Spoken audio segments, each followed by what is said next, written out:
De nuevo, un cordial saludo a todos. En el tema de hoy vamos a continuar con el tema 1, el tema de la tectónica de placas,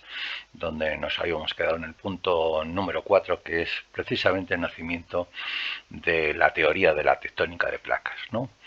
Nos introduce un poquito cómo surge esta teoría, que es sumamente reciente, prácticamente se ha originado en la segunda mitad del siglo XX, sobre 1950 aproximadamente, y se debe a una circunstancia un poco desagradable que fue la Guerra Fría, que nos comentan, que tuvo lugar durante precisamente esta segunda mitad del siglo XX, donde dos grandes superpotencias, Estados Unidos por una parte occidental y Rusia por la parte de los países del este, pues se enfrentaron en una posible guerra casi nuclear entre ellos. No llegaron a tanto, pero sí se hicieron numerosas pruebas de explosiones atómicas para desarrollar su armamento nuclear, y las dos potencias desarrollaron un sistema de sismógrafos a lo largo de diversos continentes, precisamente para identificar a través de las ondas sísmicas generadas en esas pruebas nucleares dónde se estaban produciendo las pruebas nucleares y un poco hacer un seguimiento de espionaje de ellas, ¿no? Gracias a este hecho, se desarrolló todo un sistema de sismología. La sismología y todo lo que conlleva pues se desarrolló enormemente, y básicamente se consiguieron ver no solamente las pruebas atómicas, sino lo más importante para nosotros, la geología, es realmente dónde se sitúan la mayoría de los seísmos o sismos, que también se puede decir así, de los terremotos que hay en la superficie terrestre, ¿no? Básicamente se vio que había cinturones, por la forma más o menos circular, de zonas sísmicas que se alineaban generalmente en los fondos oceánicos, que no eran realmente visibles, pero que básicamente permitieron identificar estos cinturones sísmicos que vamos a ver, y que además estaban generalmente asociados a zonas volcánicas en muchos casos, ¿no? Y por tanto la sismología y la vulcanología se unieron un poquito para ver un poquito cuál era la causa común de por qué se formaban estos dos episodios geológicos importantes que conllevan la destrucción, lógicamente, de muchos bienes y vidas humanas, ¿no? Cuando se hace un planisferio y se ven las zonas de terremotos, aquí en coloraciones como vemos verdes, son zonas de estos puntos verdes de terremotos, y los piquitos son zonas volcánicas, pues vemos que muchas alineaciones de seísmos, repito, zonas verdosas, están asociadas, alineadas, por ejemplo, en los Andes hay una zona sísmica importante y una zona volcánica asociada, igual que las montañas rocosas, que tienen muchos volcanes y presentan también zonas sísmicas. Y vemos que la zona del Japón, también muy conocida, es no solamente sísmica, sino volcánica, ¿no? A partir de ahí se vio que parecía que el planisferio terrestre estaba fragmentado en placas, que estamos viendo aquí un poquito, y de ahí surgió el concepto de placas tectónicas. Tecto significa construir, porque básicamente se parece que se están construyendo, ahora veremos, los fondos oceánicos, ¿no? Y estas placas, vamos a ver que en realidad son el desarrollo de la formación, de la construcción, por eso viene tecto, de la construcción de zonas o fondos marinos, ¿no? Vamos a hacer una pequeña respuesta a las preguntas que nos hacen, y nos preguntan en esta página 16, en el número 40, que compare el mapa de fondos oceánicos, que tenemos aquí en color azul, con los cinturones sísmicos y en qué lugares se concentran estos, ¿no? Bien, hay cinturones que tenemos que reconocer que son muy amplios, y el cinturón más conocido es el cinturón de fuego del Pacífico, que empezaría en el cono sur sudamericano, pasaría por el centro de los países centroamericanos, y pasaría por las costas pacíficas de Norteamérica y Canadá, seguiría por las Islas Kuriles y terminaría bajando por las islas volcánicas del Japón, de Filipinas, de Borneo, y terminaríamos llegando a la parte más occidental del Pacífico, en las islas volcánicas de Nueva Zelanda. Todo este gran cinturón de seísmos y de volcanes se llama cinturón de fuego del Pacífico o anillo de fuego del Pacífico, lo de fuego por la gran cantidad de volcanes y el cinturón por la estructura más o menos circular, como la de un cinturón. También existe otro gran cinturón que es ya más lineal, que se llama la dorsal mesoatlántica y que discurre por el centro del Atlántico. Meso significa central, ¿no? Y partimos desde, por ejemplo, las zonas nortes del Polo Norte, pasando por Islandia y llegando a las zonas del sur, del norte de la Antártida o del sur del Atlántico Sur, ¿no? Esto sería el cinturón o cordillera mesoatlántica, que también, como vemos, tiene numerosos volcanes, esos triangulitos, y sobre todo una zona sísmica muy importante. Los volcanes se localizan en la isla de Islandia y ahí es frecuente, como ahora estamos teniendo volcanes que son muy fluidos y que realmente son muy vistosos de verlos en directo. Bien, luego también podíamos ver otro cinturón, que es el cinturón meso-índico, que parece que discurre también por la zona central del Océano Índico, ¿no? Así que, como vemos, hay muchos digamos, cinturones sísmicos, pero ya os digo que el cinturón de fuego del Pacífico es con mucho el más intenso y el más extenso en su actividad volcánica y sísmica. Busca el nombre de 10 volcanes activos o de 10 terremotos recientes. Comprueba si concuerdan con el mapa anterior, ¿no? Bueno, vamos a un poco a abreviar, ¿no? Pero quizás si nos situamos en la zona europea, que es la zona que nosotros vivimos, pues hay que recordar que el volcán más activo en el sur de Europa es el volcán Etna, que se encuentra en la isla de Sicilia, y también ha habido un volcán muy conocido, el Vesubio, que en Nápoles destruyó en épocas romanas a las ciudades de Herculano y Pompeya, ¿no? Nosotros tenemos aquí volcanes en las Islas Canarias, también hemos tenido volcanismo en el centro de la península ibérica, en la zona de Calatrava, Ciudad Real, incluso tenemos la zona de Gerona, La Garocha, que son volcanes que han tenido paroxismos en los últimos 1 millón de años. Y si conocemos las Islas Canarias, son zonas eminentemente volcánicas, donde realmente ha habido volcanes como el Teneguía, la isla de La Palma, con un paroxismo volcánico de hace solamente 40 años, ¿no? Y tenemos el Teide, que es el volcán más alto de España y que también constituye el pico más alto de España, con unos 3.770 metros de altura.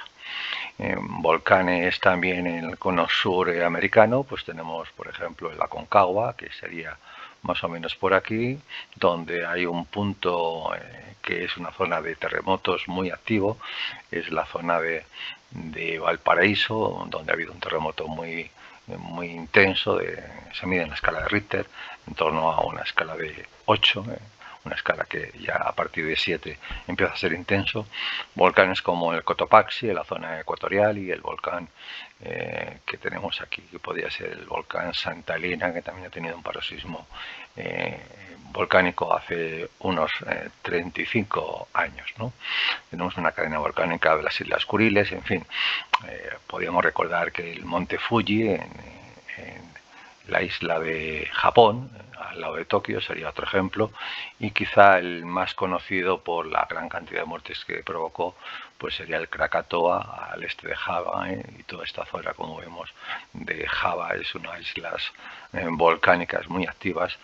que realmente están constantemente produciendo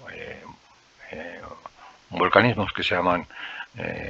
explosivos, ¿no? Y que suelen producir grandes cantidades de muertes. Hay volcanes que que están casi extinguidos, y que, por ejemplo, el Kilimanjaro o el Monte Kenia, pues básicamente son grandes volcanes que llevan ya miles de años sin producir paroxismos volcánicos, pero serían ejemplo de volcanes muy conocidos y que han tenido consecuencias fatales para las poblaciones próximas. ¿A qué se llama Cinturón de Fuego del Pacífico? Pues ya hemos visto a esta gran línea asociada a las costas occidentales de Sudamérica, Norteamérica, o a las costas orientales de Asia y de las zonas de las islas de Nueva Zelanda, ¿no? Sería un gran cinturón que circunvala todo lo que es el Pacífico, el Océano Pacífico. ¿Y cómo se determina el epicentro de un terremoto? Pues es un método que se llama método de triangulación, ¿no? Básicamente hay zonas, sismómetros o centros sismológicos en todo el mundo, como hemos visto. A partir de la Guerra Fría se han extendido mucho y están constantemente detectando terremotos en tiempo real, ¿no? Cuando se produce un terremoto, vamos a suponer que en el centro del Atlántico va a haber centrales sísmicas que van a detectar en muy pocos segundos los ondas P y S que van a llegar a partir de este epicentro, zona donde emergen las ondas sísmicas, ¿no? Aquí lógicamente nos lo van a recibir con muy poco tiempo, pero en zonas más distantes, por ejemplo las zonas por ejemplo, del norte de Canadá, pues recibirían estas ondas bastante más lejos, con más tiempo. Las ondas P y S viajan realmente a igual velocidad, pero cuanto más distancia, más tiempo. Y lógicamente, si nos vamos al centro, por ejemplo, de Asia, pues la distancia de este epicentro va a ser mucho mayor. Bien, calculando el tiempo que ha tardado en llegar aquí, se puede saber que el epicentro va a estar aquí por un método que se llama de triangulación, y que para los matemáticos no es nada difícil, ¿no? Hay calculadoras que ya hacen estos cálculos inmediatamente en tiempo real. Fíjense. Y la última pregunta nos dicen: todos los terremotos en la Tierra son relativamente superficiales, ¿por qué no se detectan terremotos en el manto inferior o en el núcleo? Pues efectivamente los terremotos suelen producirse en zonas de la corteza terrestre, o como mucho en zonas algo más profundas de la corteza, que es el manto superior. Y por lo general no suelen tener profundidades superiores a los 150 kilómetros de profundidad, y ese sería el hipocentro, ¿no? No se han detectado ondas sísmicas por debajo de esto, y a partir de ese dato de que realmente son hipocentros de menos de 150 kilómetros de profundidad, se ha considerado que realmente se deben estos terremotos al choque de lo que se llaman precisamente las placas tectónicas, que vamos a ver ahora. Y cuando dos placas tectónicas chocan, como dos coches que chocan frontalmente entre sí, se producen unas ondas llamadas sísmicas, movimientos del terreno, que se desplazan desde la zona donde se ha formado el hipocentro hacia la superficie, que se llama epicentro, y a partir de allí ya se producen las ondas P, S y las ondas que se llaman ondas LOBE, que son las que producen los terremotos. Y a partir de ahí podemos decir que ha nacido la tectónica de placas, visualizando que estas zonas de choque entre placas son lo que se denominan precisamente los bordes litosféricos, ¿no? Tenemos aquí bordes litosféricos, que serían estos cinturones sísmicos que estamos viendo, ¿no? Y en esos bordes litosféricos están chocando placas litosféricas adyacentes, que vamos ahora a nombrar, ¿no? Precisamente entra en el punto 4.2 el concepto de placa litosférica, que debemos un poco poder definir como aquella zona de la corteza y del manto superior, en torno a unos 150 kilómetros en zonas continentales y quizá algo menos de 50 kilómetros en zonas marinas, donde realmente se sitúan los fondos marinos y los continentes, ¿no? A esa placa hay que entender que no está fija, sino que está en constante movimiento, un movimiento que suele ser de unos 2-3 centímetros de movimiento al año, y precisamente el choque entre dos placas litosféricas, que se llaman bordes litosféricos, es el que va a producir la mayoría de los seísmos, ¿no? También ocurre que a veces esas placas se introducen debajo de otras, se subducen, y las fricciones entre esas dos placas que están aproximándose va a producir una gran cantidad de calor que va a producir emisiones en forma de volcanes, más o menos efusivos si son muy líquidos las lavas, o explosivos si son más viscosas y les cuesta más salir, y se llaman volcanes explosivos, ¿no? Así que vamos a entrar en qué tipo de placas podemos ver en un planisferio donde se representen las placas tectónicas, ¿no? Para ello hay que saber que se distinguen, se clasifican en dos tipos importantes. Uno que es el tamaño, no es muy importante, pero hay grandes placas, se llaman macroplacas o grandes placas, hay unas 8 que realmente cubren la superficie terrestre, y hay pequeñas microplacas entre ellas que están un poco también sufriendo el choque de las grandes placas. Pero por lo general el tipo de clasificación más importante es el segundo que vemos aquí, que son las placas oceánicas, y realmente están formadas solo por fondos marinos, las continentales, y solo están formadas por continentes, y las mixtas, que son muy frecuentes si hay en esas placas zonas continentales y zonas de fondos marinos. Vamos a ver un poquito, por ejemplo, cuáles son en este planisferio de tectónica de placas que está coloreado, cuáles son estos tres tipos de placas en función de su extensión y en función un poco de la grosor y la composición en su interior, ¿no?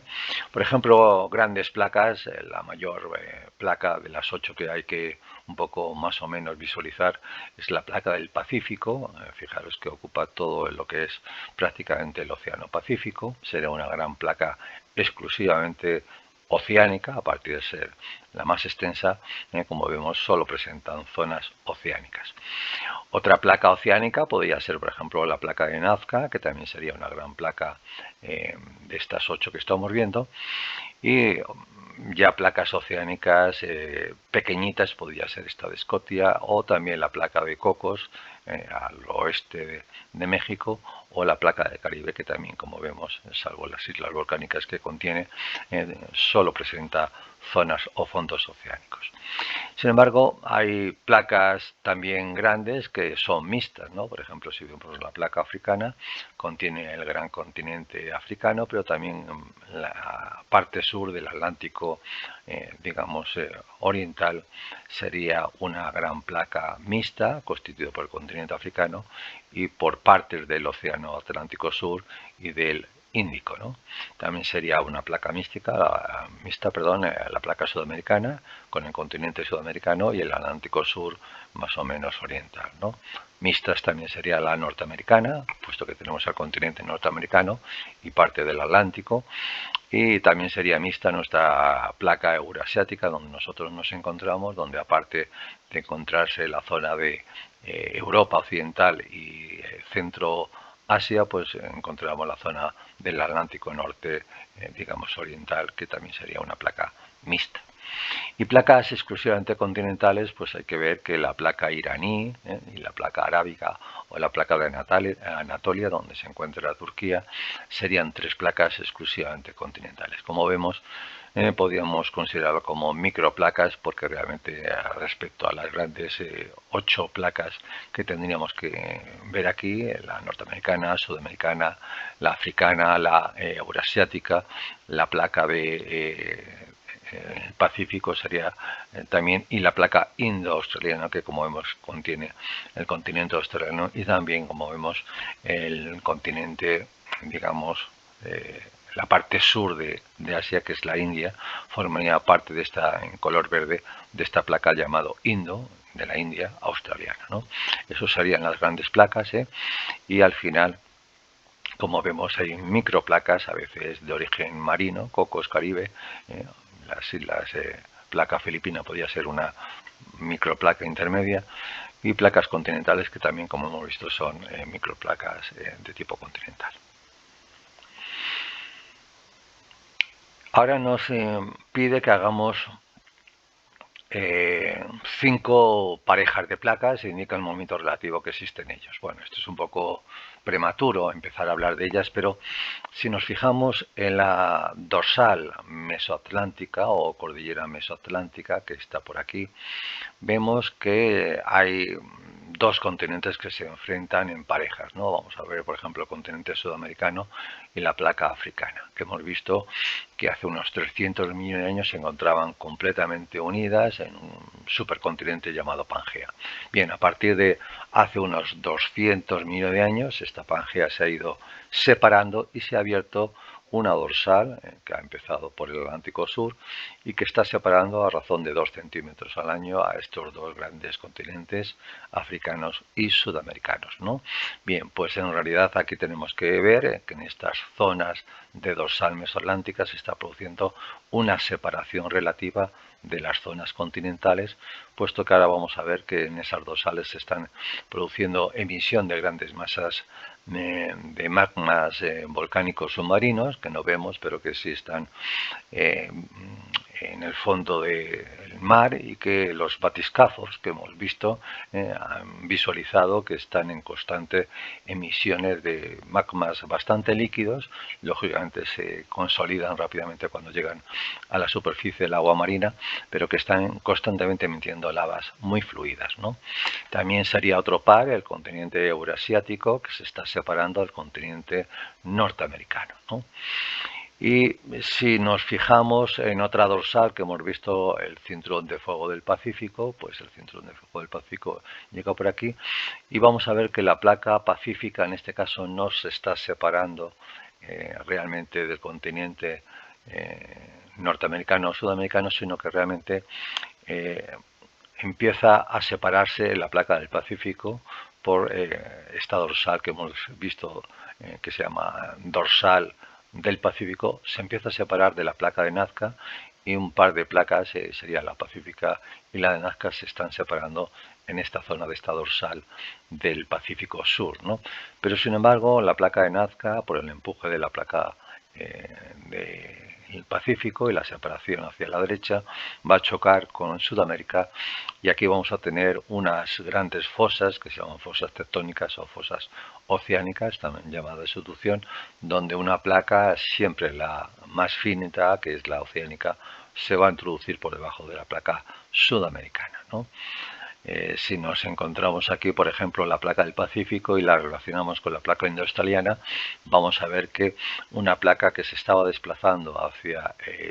digamos, el occidente, ahora va a llegar a la placa indoaustraliana y va a chocar frontalmente con ella en una zona que hemos visto que es una zona muy activa y que hemos llamado el cinturón de fuego del Pacífico. Pues bien, la placa del Pacífico, que se desplaza hacia nuestra izquierda, hacia la parte, digamos, occidental, va a chocar con la placa indoaustraliana, con la placa filipina y con la placa eurasiática. Toda esta zona de choque va a ser una zona sísmica,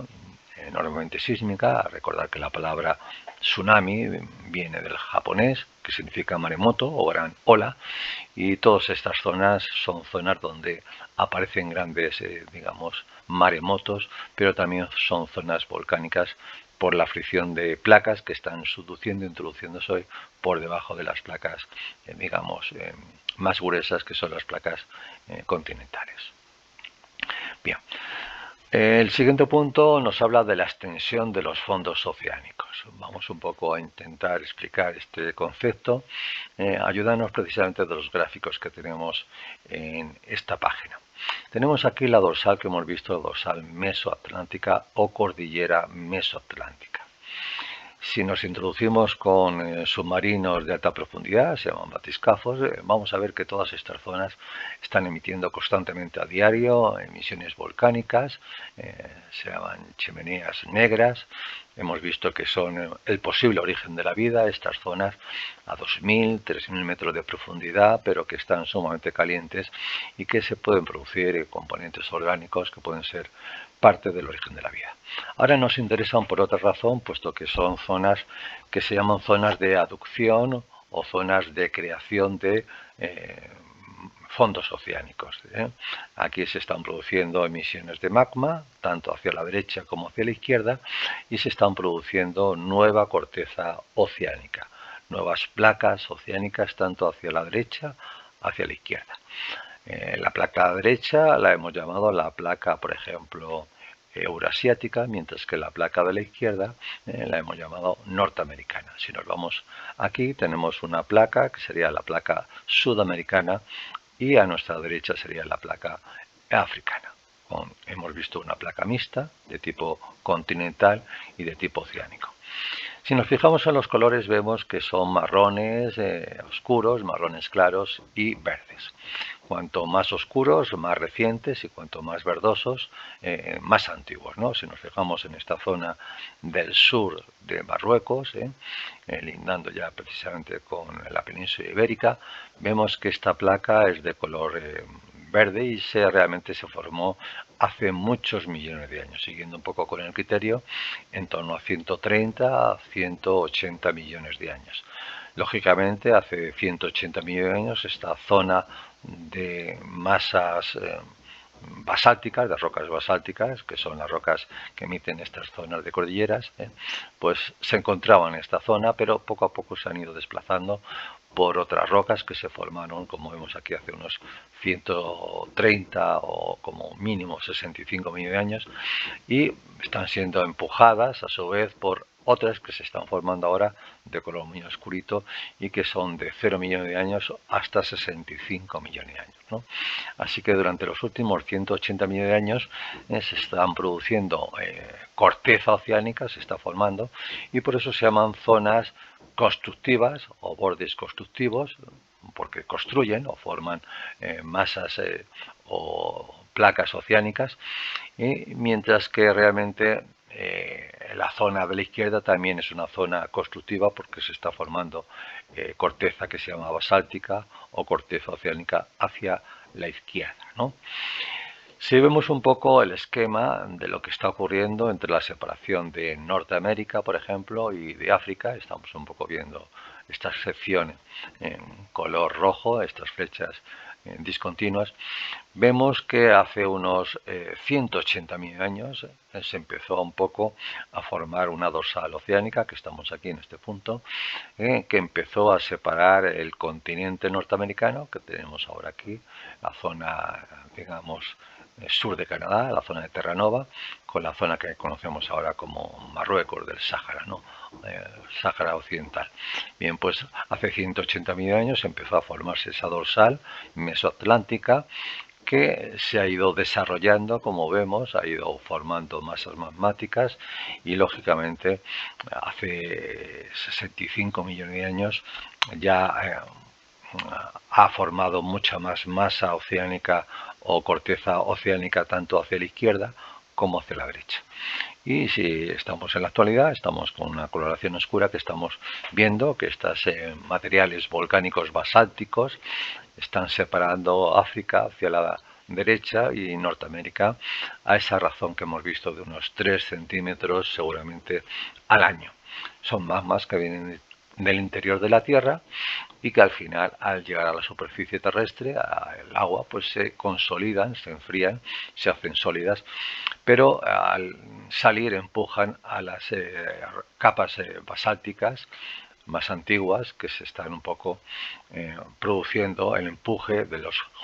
continentes que realmente se mueven precisamente por el crecimiento de estas masas oceánicas. Bien. ¿Qué ocurre con el tamaño de las placas que aparecen? Pues lógicamente se desarrollan tanto hacia la izquierda como la derecha, se están incrementando su superficie y están produciendo lo que hemos visto, el desplazamiento de los continentes, que por ser muy rígidos, pues realmente al estar flotando sobre la masa una masa inferior semifluida que se llama astenosfera. No hemos hablado de esto, pero si esto serían las placas mixtas que estamos viendo, hay que entender que están flotando sobre una capa del manto superior llamado astenosfera,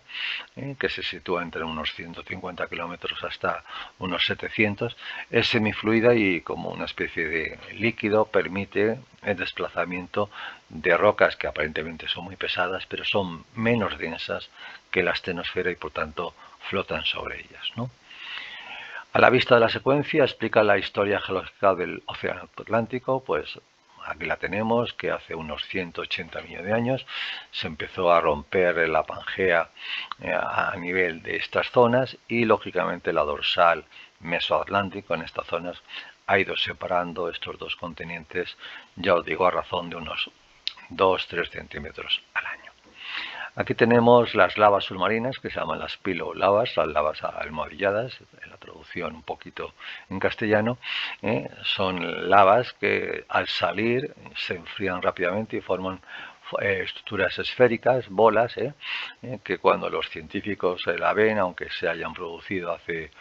poco tiempo, porque siempre las lavas almohadilladas están en zonas de dorsal, pues indican que hace poco tiempo ha habido una emisión efusiva de lavas líquidas en estas zonas que hemos llamado de dorsales oceánicas. Son típicas de zonas submarinas y a veces se llaman dorsales submarinas o zonas de rift submarino. Hay a veces rift continentales, pero lo más frecuente es que sean rift submarinos. El siguiente concepto es otro tipo de bordes. Si estos son bordes constructivos, bordes donde se separan continentes y se forman nuevas masas oceánicas, hay otro tipo de bordes, zonas de contacto entre placas, que se llaman zonas de subducción. También se conocen como zonas de destrucción de fondos oceánicos, de cortezas oceánicas ya muy antiguas, ¿no? ¿Cómo se forman? Pues sencillamente cuando una corteza oceánica como esta va creciendo mucho, en algún momento se hace tan larga que empieza a pesar mucho los extremos más antiguos de ellas, y se empiezan a doblar, como una hoja de papel muy larga que la cogemos de un extremo y se nos cae hacia abajo el extremo opuesto, ¿no? Sobre todo cuando llega a una zona continental más gruesa, que esta no puede realmente subducir, la zona oceánica muy vieja empieza a introducirse por debajo de la zona continental. Y en su rozamiento estamos viendo aquí que se genera una fricción, un calor. Os recordad que hay unos 3 o 4 centímetros de desplazamiento anual y esto genera dos sucesos. La fricción es en realidad un poco discontinua, produce rupturas, fragmentos de las dos placas, de la oceánica y de la continental, y son las zonas de hipocentros o de focos sísmicos. Toda esta zona, no importa mucho, se llama plano de Benioff, es la zona de fricción entre las dos placas y es una zona de hipocentros o focos sísmicos muy importantes. Por aquí, evidentemente, los rayos sísmicos emergen hacia la superficie continental o marina y son los sismógrafos los que van a detectar estas zonas de epicentros o zonas más próximas al hipocentro de la superficie terrestre. Pero esa fricción también ocasiona un segundo proceso, que es la fusión parcial de la corteza que está subduciendo, y el calor va a generar una licuación de esta corteza basáltica que va a formar cámaras magmáticas. Si la fracturación por la continua fricción favorece la fricción o la ruptura de las placas continentales, ese magma, situado a enormes presiones por la gran cantidad de agua que precisamente contiene la litosfera oceánica, ese agua a grandes temperaturas, en cuanto encuentra zonas de menor presión, pues va a escapar y va a arrastrar físicamente al magma líquido en forma de volcanes. Volcanes que suelen ser no de tipo efusivo, es decir, de lavas líquidas, sino de tipo explosivo. Es decir, le cuesta mucho salir, a veces se consolidan ciertas partes líquidas en formas sólidas, taponan, pero las presiones de ese vapor de agua acumulado tarde o temprano terminan por estallar, como si fuese una botella de cava o de champán, y por efecto de emisión de arrastre, todo ese magma va a salir con el tapón que había previamente en forma de un volcán que se llama explosivo. Aquí tenemos la secuencia. Básicamente el choque de dos placas termina fusionando, creando una cámara magmática más o menos grande y provocando zonas de vulcanismo y de sismología importante, ¿no? Así que, ¿cuál es el origen de los magmas que alimentan los volcanes que hay junto a las fosas? Estas fosas son las zonas que hemos visto que hay de contacto entre las dos placas,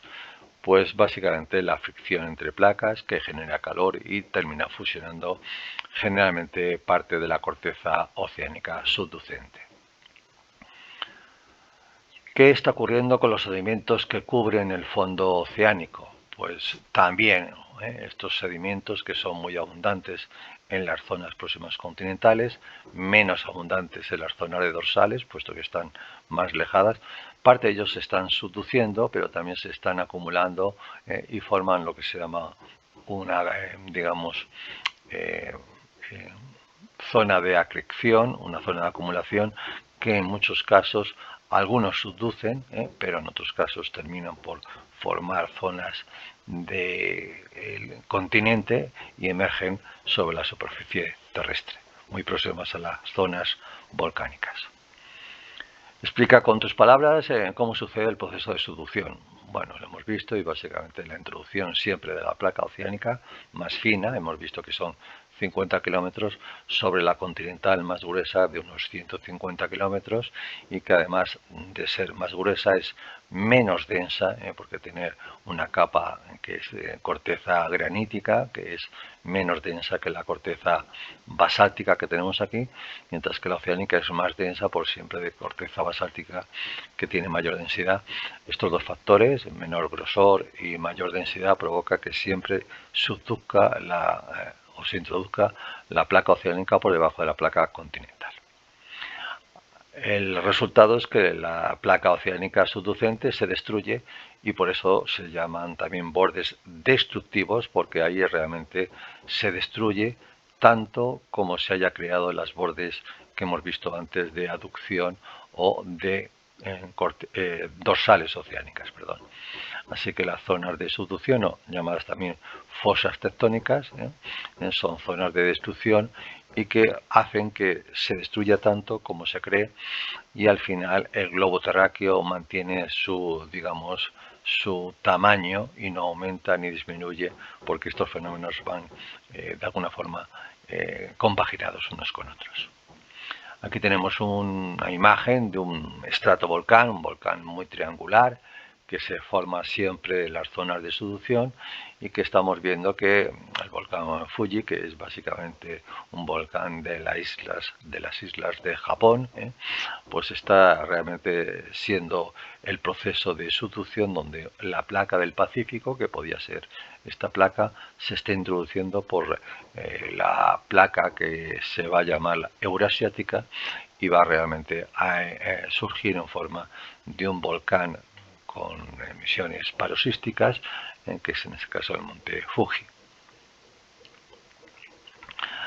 Bueno, Harry Hess fue, digamos, el precursor de la tectónica de placas, es el geólogo que más realmente ha estudiado ya hemos visto a mediados del siglo XX estos fondos oceánicos, y comparó fondos oceánicos con una cinta transportadora que se va moviendo y que cuando llega a las zonas continentales se introduce y termina destruyéndose. Bien, así que al final la subducción siempre hay que verla, que va a ocurrir en una placa oceánica que se va a encontrar con una litosfera continental, y esto es lo que se llama de tipo andino. En los Andes ocurre esto, vamos ahora a repasar, pero recordar que había una placa que se llama placa de Nazca, de tipo oceánico que se encuentra con el continente, el gran continente sudamericano, y que al final la placa de Nazca va a subducir, va a producir gran cantidad de seísmos, es una zona sísmica, pero todo lo que es la cordillera de los Andes son cordilleras de tipo volcánico y recibe el nombre de tipo andino cuando un borde oceánico está subduciendo por debajo de un borde continental.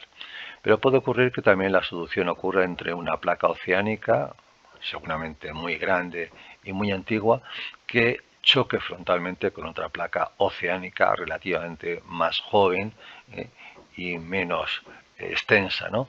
Al final siempre la más antigua es la que va a subducir, y este tipo de subducción se llama de tipo arco-isla, porque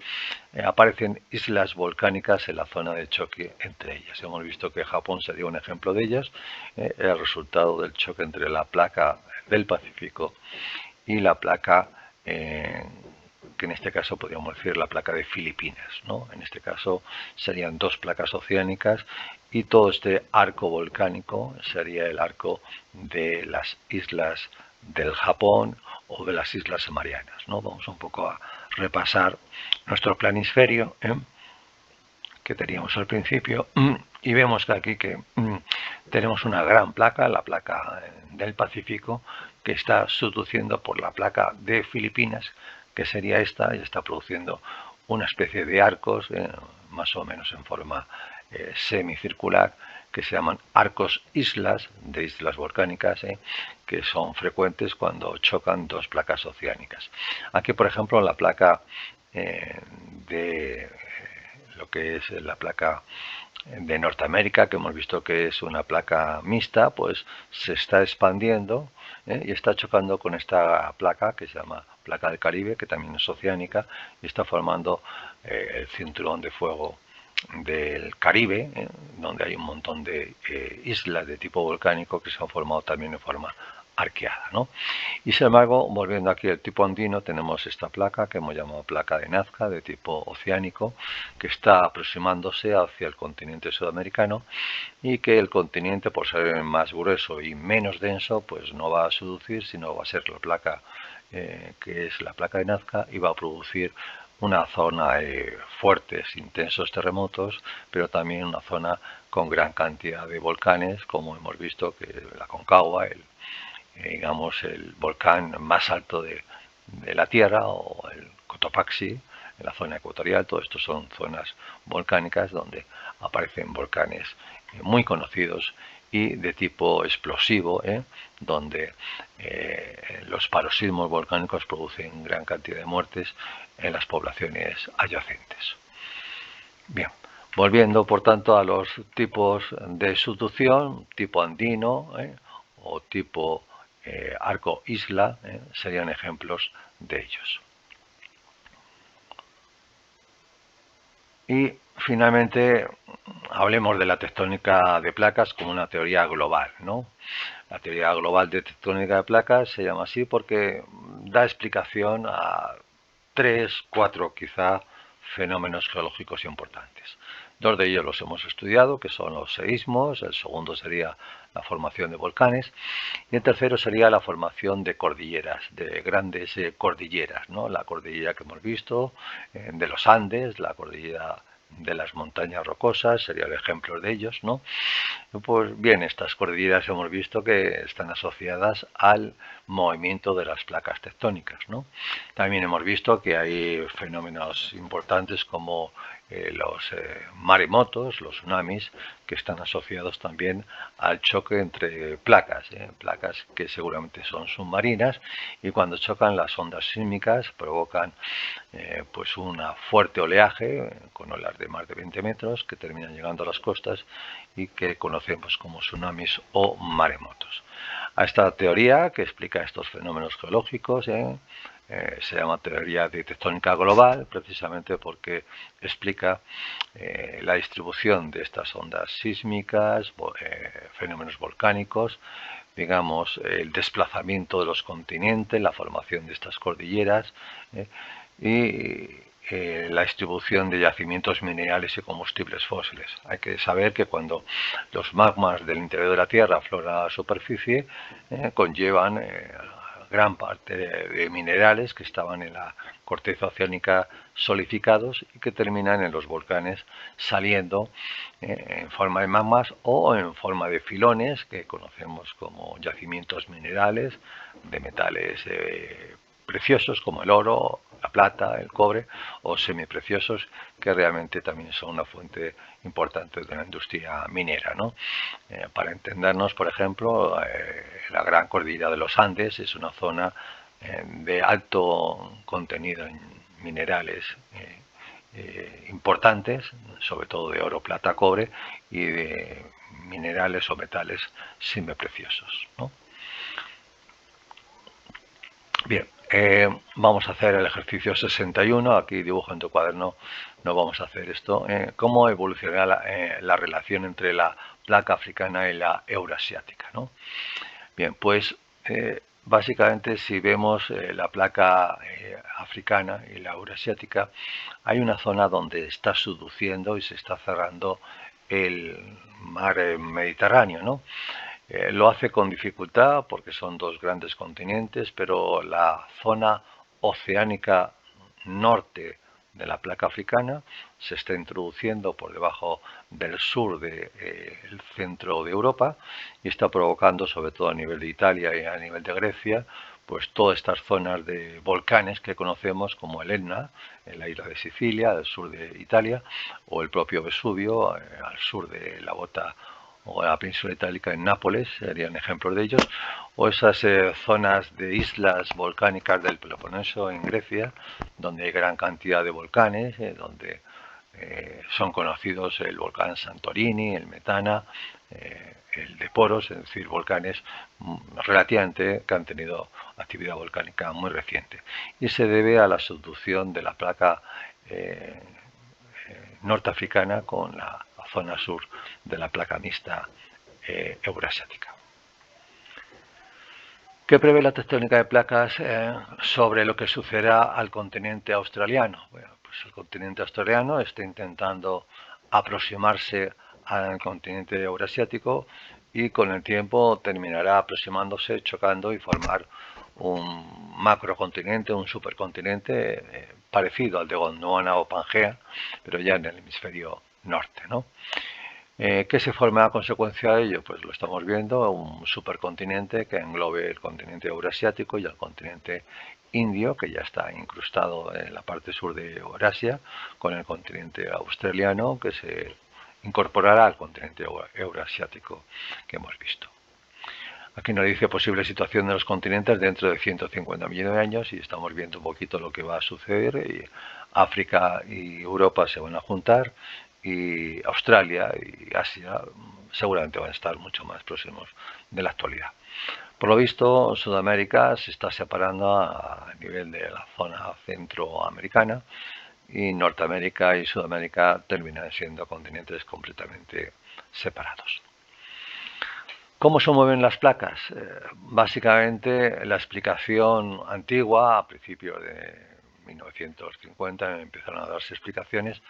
parecía que se debía a lo que se llaman corrientes de convección, ¿no? Se suponía que en la astenosfera, esta capa semifluida que hemos visto que está debajo de la litosfera, pues ascendía a nivel de las dorsales oceánicas, producía la separación de placas oceánicas hacia la izquierda y hacia la derecha, pero parte de esos magmas no emergían en la superficie, sino que realmente volvían otra vez hacia partes izquierdas y hacia la derecha, se enfriaban y cuando cualquier líquido se enfría aumenta su densidad, aquí en color azul, y terminan desplazándose hacia la parte más inferior, ¿no? Cuando vuelven a estar en zonas del manto medio, se vuelven a calentar porque el calor interno de la Tierra es cada vez más elevado según avanzamos hacia el núcleo. Se vuelven a calentar, pierden densidad y ascienden por su menor densidad hacia las dorsales oceánicas, provocando lo que se llaman células de convección. estas células que al estar moviéndose sobre unas placas que sobre ellas se encuentran, pues producen ese desplazamiento. Esa es la teoría que pensaban los científicos, que era el movimiento de las corrientes de convección, que sí existen, digamos el motor principal de este movimiento de las placas litosféricas oceánicas que hay a la izquierda y a la derecha de una dorsal oceánica, ¿no? Bien, la explicación actual es algo más sutil, ¿no? Evidentemente los magmas salen en las zonas dorsales oceánicas, como vemos en este dibujo, y empiezan a empujar a una zona de dorsal oceánica que cada vez empieza a tener más superficie. Cuando llega a ser muy extensa esta superficie, se hace muy pensada en los extremos, al ser muy larga, y las zonas más antiguas terminan por, al chocar con zonas continentales, subducir. Y cuando subducen, el peso de toda la placa que está subduciendo es la que está tirando literalmente hacia abajo y está provocando realmente el movimiento de la zona dorsal que favorece la salida de magmas que por su gran cantidad de calor son muy poco densas y afloran en zonas donde haya grietas, ¿no?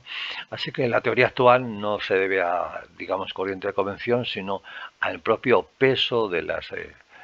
placas oceánicas subducentes, que generalmente terminan por ser muy pesadas y tirar por efecto de la gravedad hacia abajo. El ciclo de Wilson es, digamos, John Tufo Wilson fue un geólogo canadiense, como vemos, que también, coetáneo de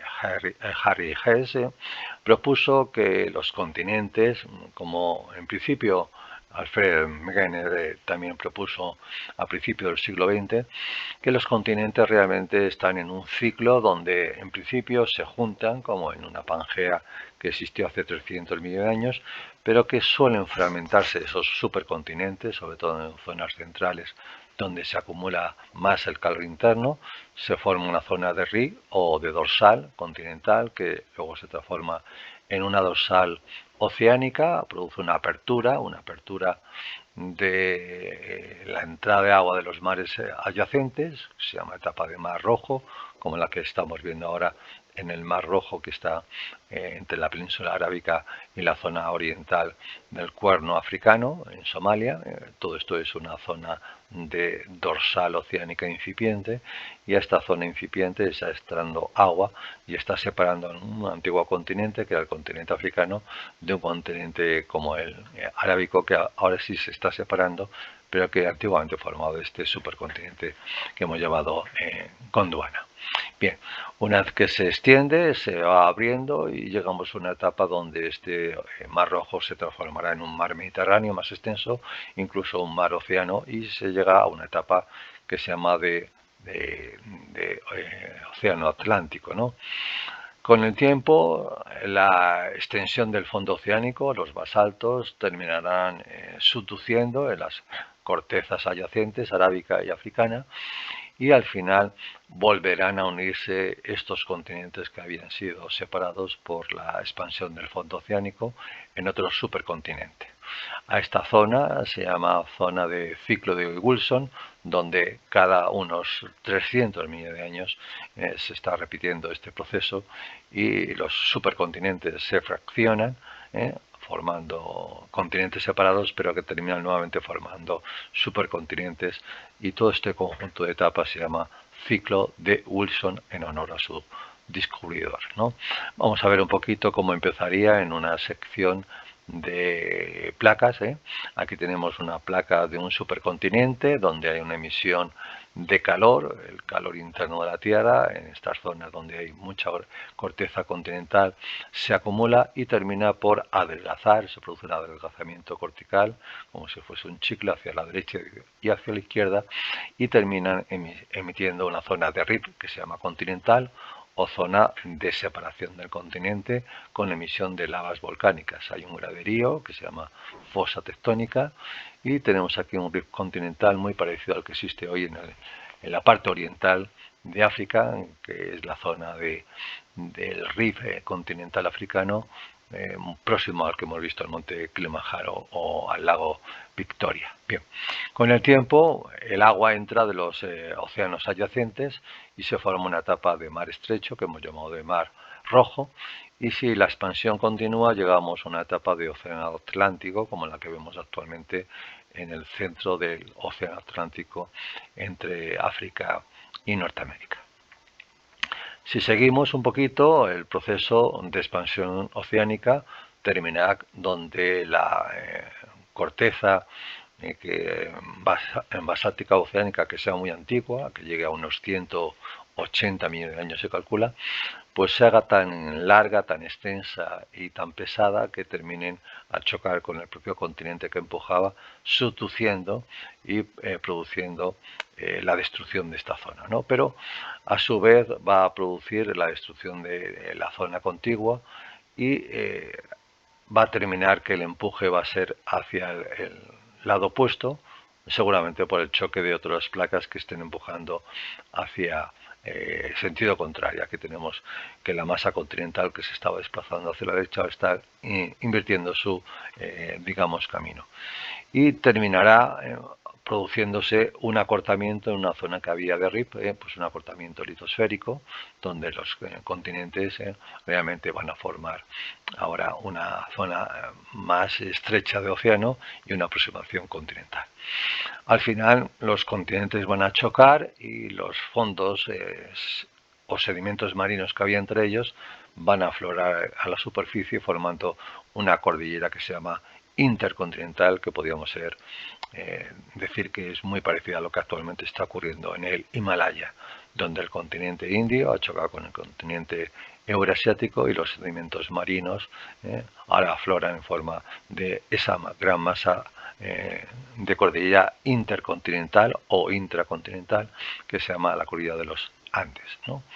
Al final se forma una especie de supercontinente que con el tiempo, por el grosor, el enorme grosor continental, pues posiblemente en esta zona de sutura pueda ocurrir un nuevo rift continental y el ciclo de Wilson se repetiría. Bien, para terminar vamos a hacer algún ejercicio que básicamente nos ilustre lo que acabamos de ver. Y en esta página 23 tenemos el ejercicio 70 que dice: ¿cómo explica la teoría de la tectónica de placas la formación de nuevos océanos y su cierre? Lo explica precisamente por la acumulación de calor en zonas de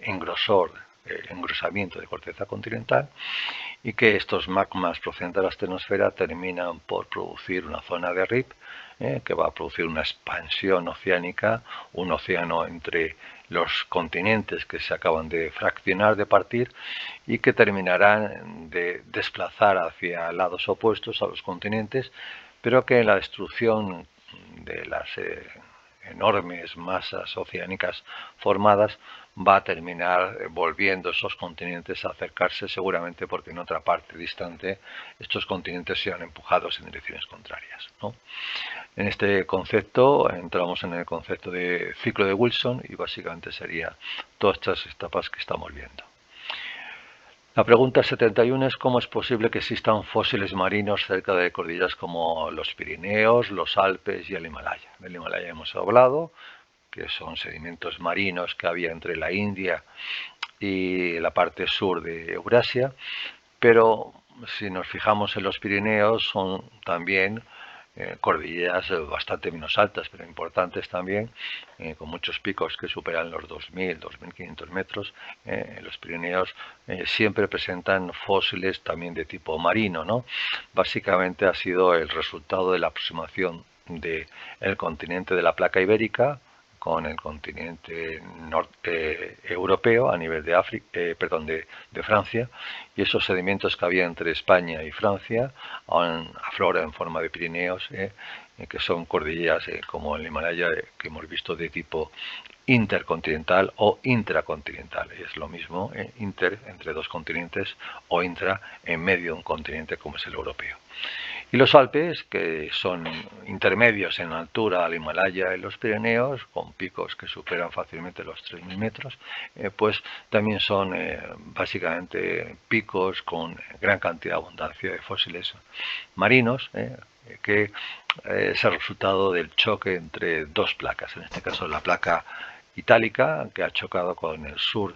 de Europa a nivel de Suiza, y básicamente esos sedimentos, al no tener espacio entre dos grandes masas continentales, han aflorado como los Pirineos y como el Himalaya en forma de sedimentos marinos de elevada altura.